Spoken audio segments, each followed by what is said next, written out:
intelectuais, economistas, palpiteiros do nosso país, deputados estaduais, deputado federal, nossa representação indígena, prefeitos, vice-prefeitos, vereadores, queridos irmãos.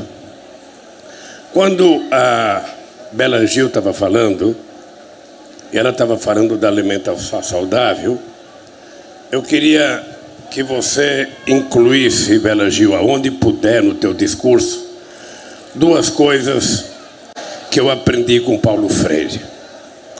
O Paulo Freire dizia que toda criança que come fica inteligente. Porque se a criança não come, ela não tem sequer capacidade de desenvolver a sua inteligência. E toda pessoa que come fica bonita. Toda pessoa que está com fome não pode ficar bonita, porque a fome é feia. E a gente não pode se acostumar com a fome. E a fome é uma doença que não dói aos olhos de quem não a sente. Se você estiver conversando com uma pessoa e ela estiver com fome, você está conversando com ela, você não sabe que ela está com fome. Às vezes, a fome parece invisível aos olhos de quem não sente fome. Mas a fome é uma das coisas mais bárbaras que a humanidade deixou acontecer com ela. E a fome é mais grave porque a gente tem capacidade de produzir alimento para todos os seres humanos e mesmo assim ainda tem 900 milhões de seres humanos que vão dormir todo dia sem comer. E só no Brasil, além dos 19 milhões de pessoas que estão passando fome, você tem mais 116 milhões de pessoas que estão com um problema de insuficiência na sua necessidade de segurança alimentar. E isso é uma única razão. É porque não tem dinheiro para as pessoas comprarem. Porque na hora que tiver dinheiro, a gente vai ter gente com capacidade para produzir, a gente vai ter gente com vontade de consumir e todo mundo adora entrar no supermercado e comprar com fartura tudo aquilo que ela precisa levar para casa para sustentar a si, a sua família e, quem sabe, guardar um pouquinho para quando a gente passear lá e visitar vocês, ainda sobrar um pouquinho para a gente comer. Eu queria começar dizendo isso porque muitas vezes a gente não trata a questão da desigualdade no planeta Terra, desigualdade na rua que a gente mora, desigualdade no movimento que a gente participa, a gente não trata com o carinho que precisa ser tratado. Esse mundo não precisa ser desigual. Esse mundo tem um ar que é coletivo, tem a água que deveria ser coletiva. Esse mundo tem as florestas que poderia ser coletiva. A sabedoria dos nossos antepassados, ela tem que ser coletivizada. Nós não precisamos que ninguém se apodere das coisas, sabe? Como nesse momento em que um cidadão gasta milhões de dólares para sobrevoar um foguete para saber se tem alguma terra para ele explorar no espaço, enquanto perto da casa dele tem crianças dormindo na sarjeta, dormindo na guia, sem ter um bocado de comida para comer. Bem, a segunda coisa que eu queria falar era de agradecimento ao Sem Terra. Obviamente que hoje já faz 2 anos que eu estou agradecendo, mas toda vez eu agradeço. Eu lamentei que o Baggio não tenha ido ontem lá no Sindicato da Construção Civil, porque foi uma choradeira coletiva. E se você estivesse lá, você ia chorar, porque foi a primeira vez que eu me reencontrei com quase 150 pessoas que eu não conhecia, que eu não sabia que existiam, mas que estiveram lá 580 dias, sabe, defendendo uma causa, defendendo a minha liberdade e tentando fazer o Brasil compreender a injustiça que tinha feito. Eu queria, Eduardo, que você levasse para tuas palestras que esse mesmo juiz, que eu não vou citar o nome dele, que que inventou uma mentira junto com os procuradores para me condenar é um juiz que condenou trabalhadores rurais de uma cooperativa que serviu alimento para escolas, porque eles não conseguiram entregar o alimento que estava contratado, mas entregaram o outro, deixou 13 famílias, 13 trabalhadores rurais presos quase 90 dias aqui no estado do Paraná, porque ele é um juiz cego, mentiroso, arrogante, que não merece o diploma que teve.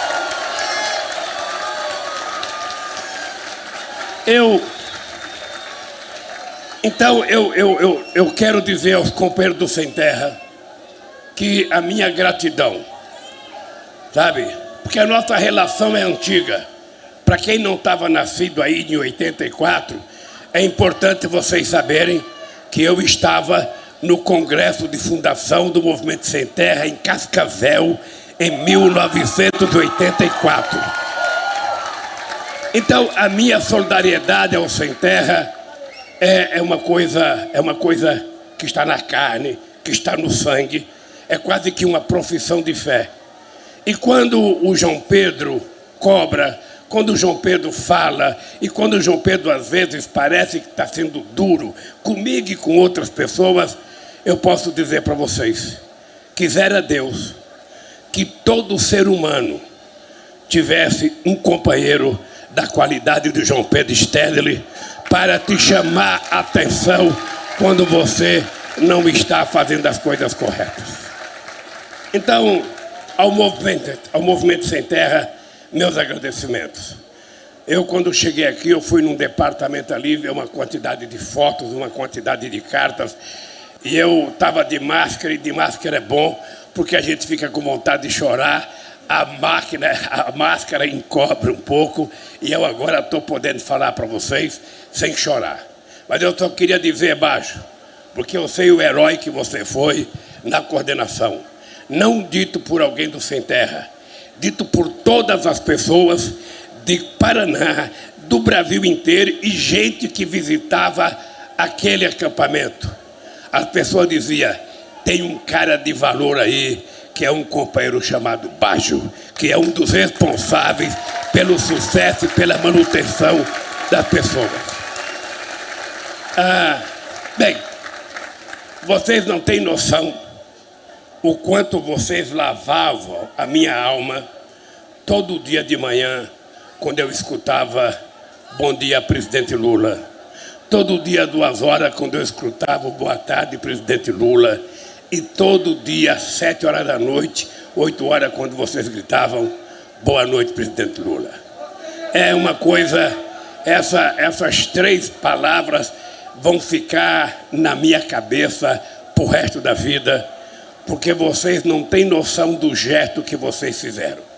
Eu não conheço, na história contemporânea da humanidade, em algum momento, mesmo o nosso querido Mandela, ficando preso 27 anos, não foi possível naquela época organizar uma vigília na porta da cadeia para libertar o Mandela, e vocês fizeram um fato que deveria entrar no Guinness Book, porque foi o maior gesto de solidariedade que eu já soube de conhecimento na história contemporânea.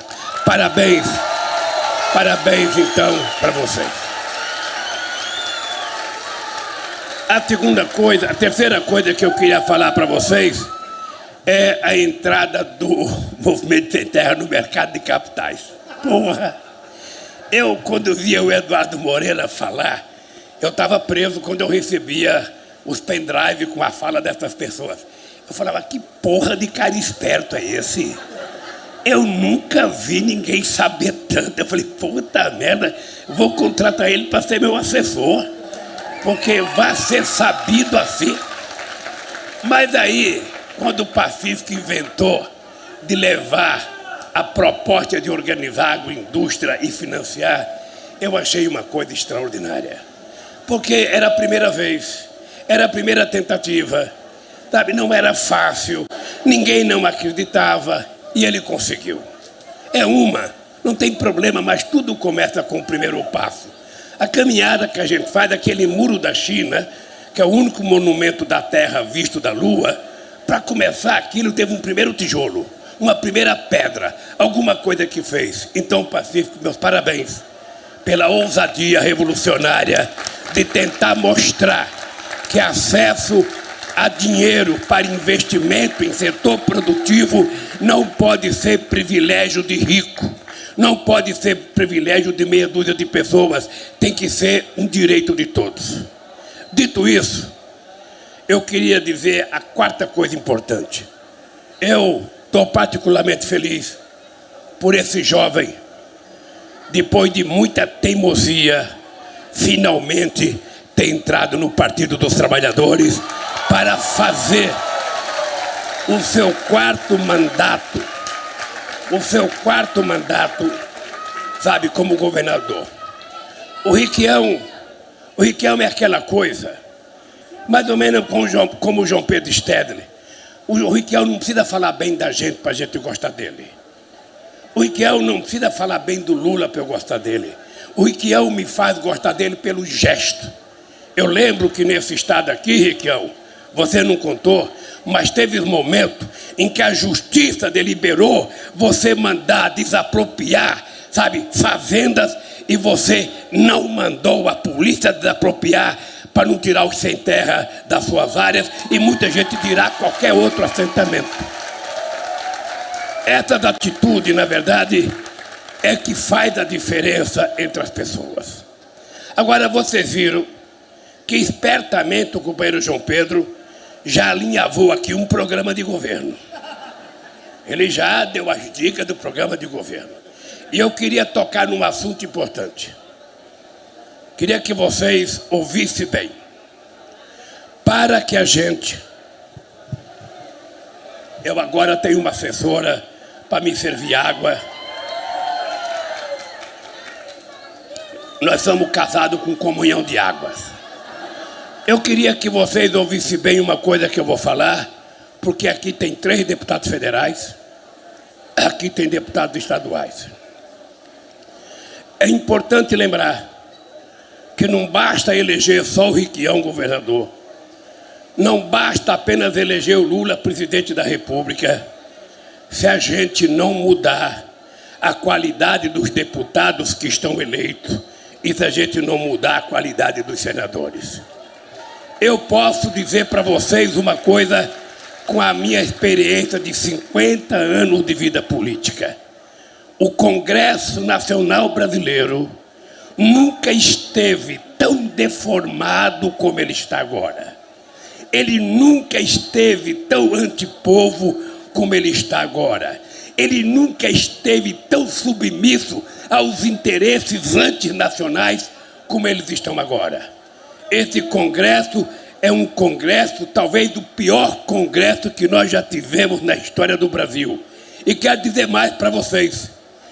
O Ulisses Guimarães, que foi uma figura humana extraordinária, uma figura política excepcional, presidente da Constituinte, quando o PMDB tinha 306 constituintes e 23 governadores, e ao mesmo tempo era presidente da Câmara. Ele não tinha 10% da força que tem o Benedito Lira hoje, ou Ayrton Lira, ou Mané Lira, não sei quem Lira, hoje como presidente da Câmara.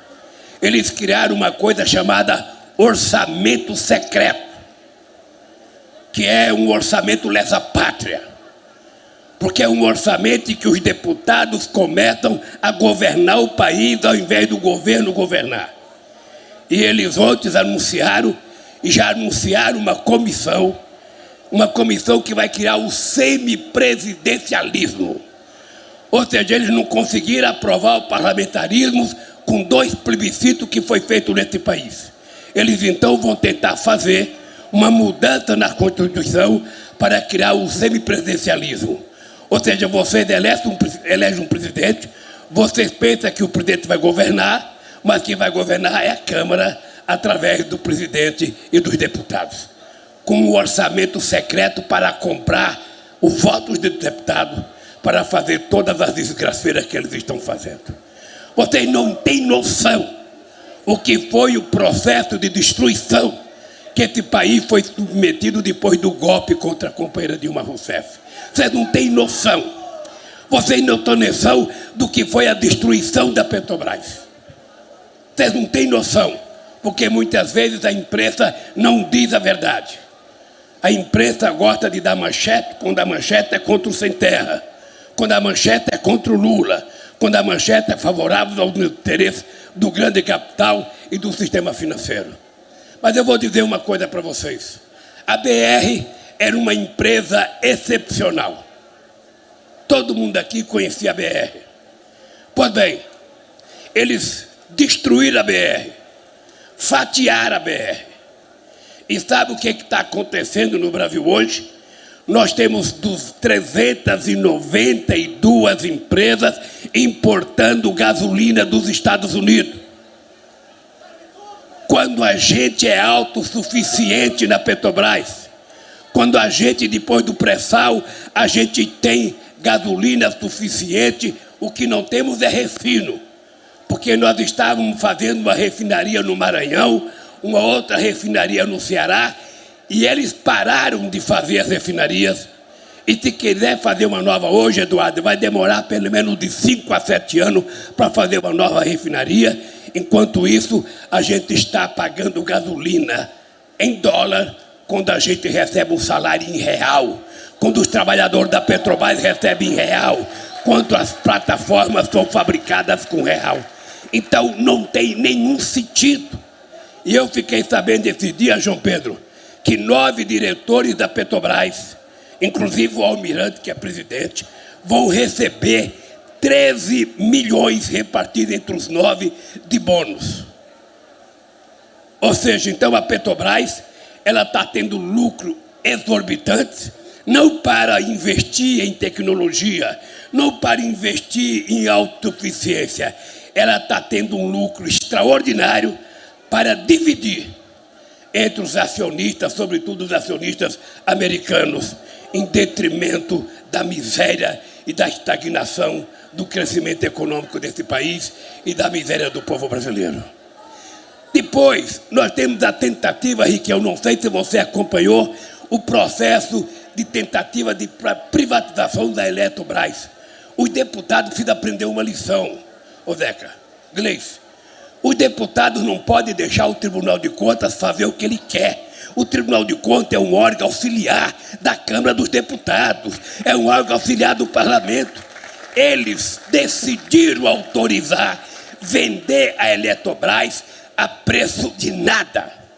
E sem uma empresa como a Eletrobras, a gente jamais conseguiria fazer um programa Luz para Todos que custou 20 bilhões de reais e, na sua grande maioria, pago pelo governo federal. Porque uma empresa privada não vai fazer uma ligação de luz elétrica na casa de um pobre que não possa pagar. Eu ainda não encontrei esse empresário socialista capaz de diminuir tanto os seus lucros e capaz de fazer benefício para o povo. Então eu estou dizendo isso porque nós vamos ter que eleger deputados, gente. Nós vamos ter que eleger muitos deputados e muitos senadores que pensem igual a gente. A gente não pode votar colocando raposa no nosso galinheiro. A desgraçada da raposa vai comer as galinhas. Ela não vai deixar as galinhas livres. Não vai. Era importante, Gleice, que a gente mostrasse quem são os deputados. Qual é a origem social dos deputados? Porque ninguém coloca lá latifundiário. Ninguém coloca fazendeiro. Coloca, às vezes é médico, às vezes é advogado, às vezes é ex-procurador, ex-promotor. Ele nunca coloca o que eles são de verdade. Quem coloca somos nós. Temos 2 companheiros do Movimento Sem Terra. Nós precisamos de 200, de 50, de 20, nós precisamos de muita gente lá. Porque enquanto a gente achar que a gente não tem força, eles vão enchendo o balaio de deputados para votar contra a gente. E eu queria agora dizer para você, meu caro João Pedro, para não deixar o nosso companheiro João Paulo cochichar no seu ouvido aqui. Eu não tenho muitas razões para votar a ser candidato a presidente da República. Eu sou um cara de 76 anos, sabe? Todo mundo sabe que eu fiquei viúvo e todo mundo sabe que Deus me deu a sorte. Eu sou um homem que acredita em Deus, porque senão eu não teria chegado onde eu cheguei se não fosse Deus. E depois de ficar viúvo, aos 74 anos, quando eu já estava desesperado e preso, eu encontro a Janjinha na minha vida para me ajudar a vencer. Então, por que um cara como eu, que já fui presidente da República, como o Riquião já foi governador, está voltando? Por que, sabe, eu preciso ser candidato? E eu vou dizer para vocês uma coisa sem nenhuma falta de modéstia. Isso aqui não é arrogância não, Bela. Isso aqui não é arrogância, Eduardo. Isso aqui não é arrogância, Riquião. Eu vou dizer para vocês uma coisa. Do fundo do meu coração. Nunca esse país precisou de um partido como o Partido dos Trabalhadores para governar como agora. Nunca esse país precisou de um governador como o Riquião como agora. E eu tenho consciência. Eu tenho consciência que tem gente mais letrada do que eu. Tem gente que já leu mais livros do que eu. Tem gente que já decorou lições muito mais do que eu. Tem gente que aprende a falar inglês e francês com muita facilidade. Eu mal e porcamente sei falar português. Agora eu vou dizer para vocês, não tem nenhum dos concorrentes que entenda 10% da alma do povo brasileiro como eu entendo a alma do povo brasileiro.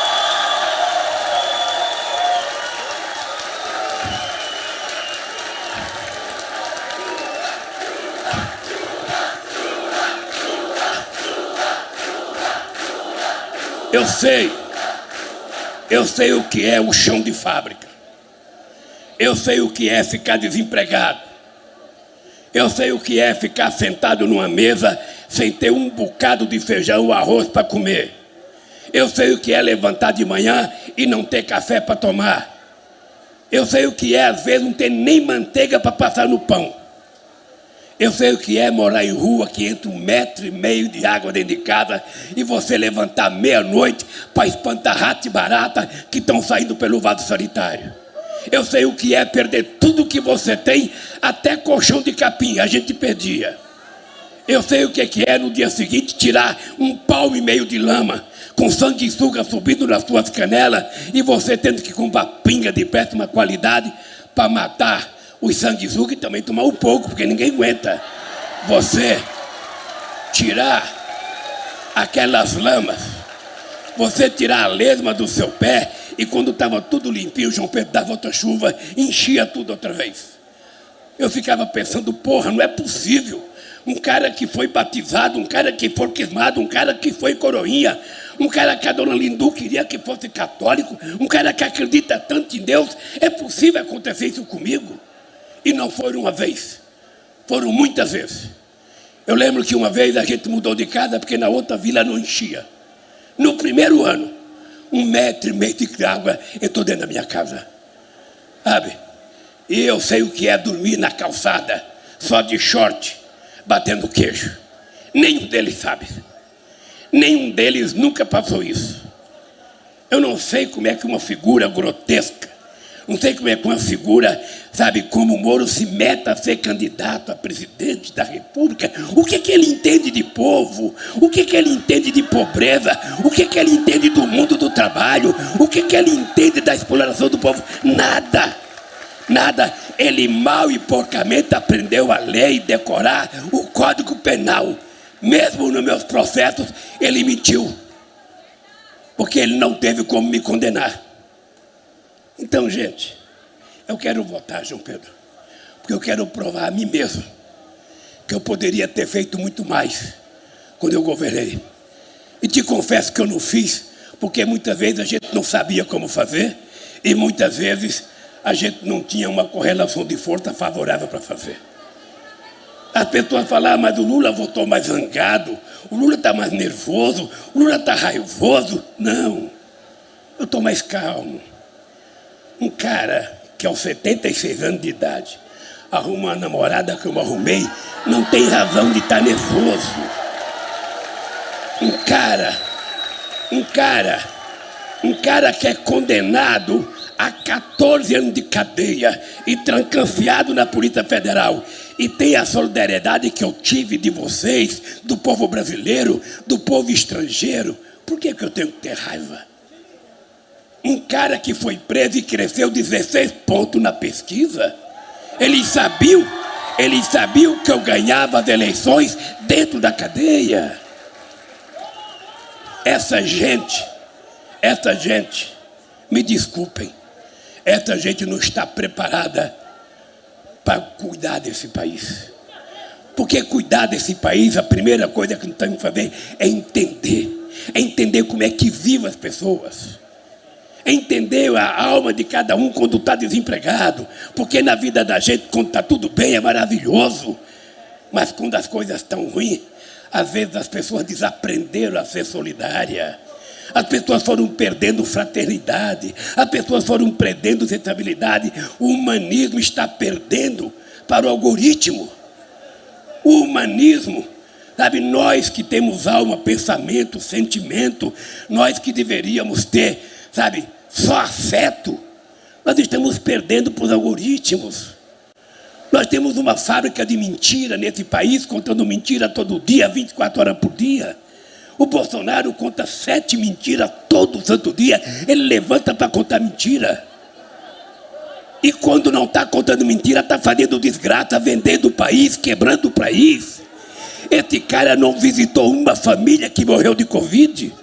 Esse cara não teve uma palavra de afeto para ninguém que morreu.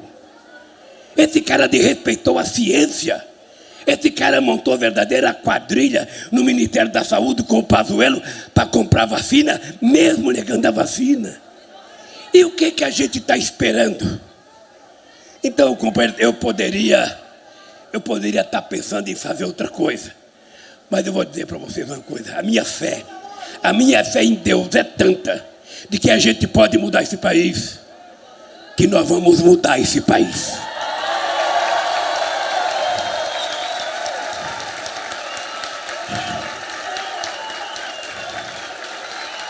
Eu tenho tentado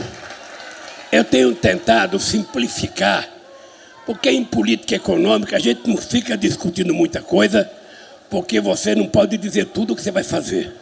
Se você disser, você não faz. Então eu tenho dito o seguinte: a solução nossa vai ser assim. Primeiro, a gente vai ter que colocar o pobre no orçamento. O pobre tem que estar no orçamento da prefeitura, o pobre tem que estar no orçamento do governo, e o pobre tem que estar no orçamento do governo federal. E a gente vai, em contrapartida, a gente vai colocar o rico no imposto de renda. Ele vai ter que pagar de acordo com o que ele ganha. Ele vai ter que pagar. Porque tem muita gente rica que não paga imposto de renda. Tem muita gente que ganha milhões por mês que paga proporcionalmente menos imposto de renda do que alguém que ganha 3 mil reais por mês. Então esse país não pode dar certo assim. Então, que me desculpem, não é vingança, é justiça. Me desculpe. Nós precisamos recuperar a soberania brasileira. Um país soberano cuida do seu povo. Um país soberano cuida da educação.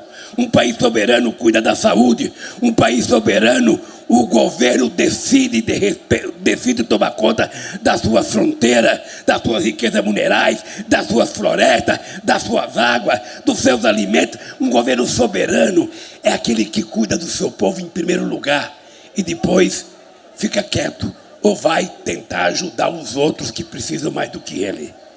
É por isso que eu tenho vontade de recuperar a aliança na América do Sul, voltar a ter uma relação com a África, porque o Brasil pode ajudar o povo africano. O Brasil tem uma dívida histórica de 350 anos. Não é possível. 350 anos de dívida com o continente africano, 350 anos de escravidão, e a gente ainda vive nos dias de hoje o preconceito igualzinho a gente tinha há 100 anos atrás. Eu sei, Bela, quando nós fizemos o ProUni, algumas meninas pobres, eu tive depoimentos de alguns estados, meninas pobres, negras, de escolas públicas, que ia para a universidade, e ao sentar ao lado de uma pessoa branca, que o pai podia pagar a mensalidade, ao invés da pessoa branca ser solidária a ela que tinha entrado na faculdade, a pessoa branca achava que ela estava tirando o lugar dele. Ou seja, as pessoas não aceitam.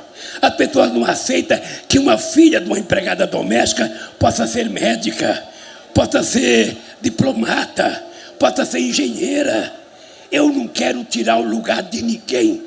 A única coisa que eu quero é dar oportunidade igual. A filha de uma empregada doméstica tem o direito de ter a mesma oportunidade que a filha da sua patroa. E aí eu quero ver nessa disputa quem é melhor. Então, companheiros e companheiras, eu quero terminar agradecendo a vocês. Vai ter uma luta difícil.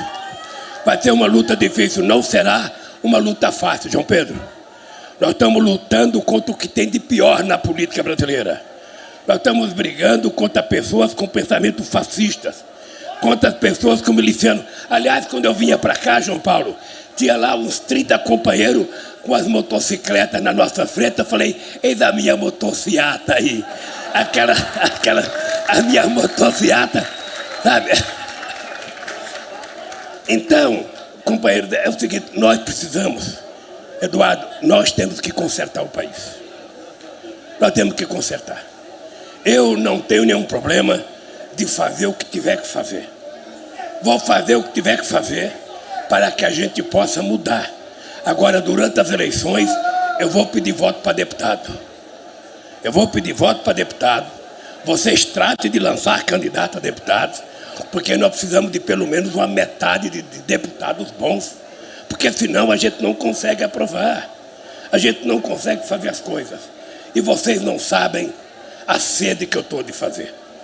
Vocês não sabem. E vou dizer para vocês, podem tratar, João Pedro, podem tratar de organizar a sua tropa, porque o programa de governo não será um programa de governo meu. Será um programa de governo construído pela sociedade brasileira para atender às necessidades da sociedade brasileira.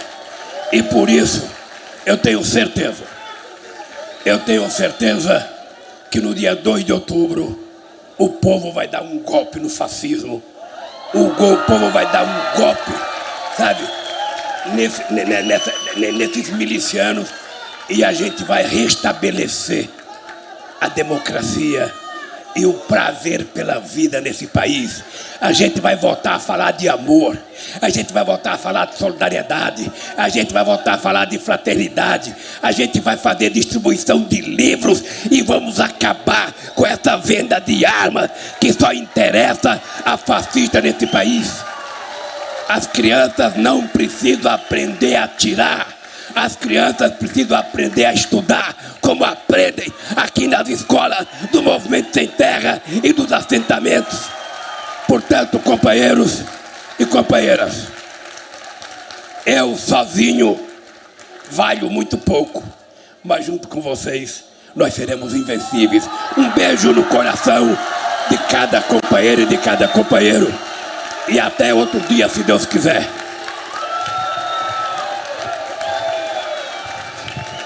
Camaradas, quando a gente recebe alguém em casa, a gente deixa um presente, um regalo. Aqui, quero chamar uma família de camponeses nossos. Chega pra cá chocolate para entregar aqui, simbolicamente, todo o amor, toda a esperança e todo o alimento que a gente precisa para ser livre e para fazer Lula presidente de novo, para nos alimentar agora em 2022.